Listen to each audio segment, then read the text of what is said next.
Assalomu alaykum gruppamizdagilar. Qaranglar, bu yangi konseptli kofe. Bu ichki organizmni shamollashlarini zo'r oladi. Gripp bo'lgan paytida, angina bo'lganda bittani damlab ichsangiz, o'ttani aptekadagi Tylenol, shunga o'xshagan Terafilodiga o'xshagan parashoklar bo'ladi. Shundan ham kuchli. Ham kofe tanangizga issiq kiradi, badanlaringiz bo'shashadi, uspokayishisi bor. Eng asosiysi qovurilmagan.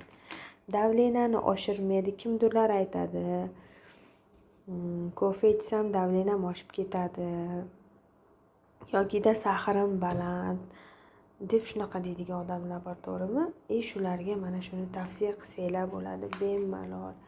Qaranglar, o'zi ham bitta shtuguda shuncha kofe bor ekan. Mana bittani o'zim qilib hozir ichmoqchiman.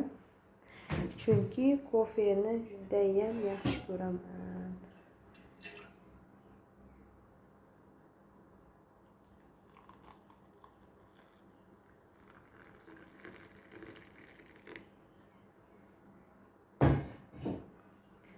Qaranglar, buni qo'yuvligini, hidichi boru, shunaqa xushbo'y. Tavsiya qilaman. Mana mazza qilib ichinglar va energiyaga to'lib kun davomida charchoq nimaligini bilmasdan yurasizlar. Tayyor zavtrak.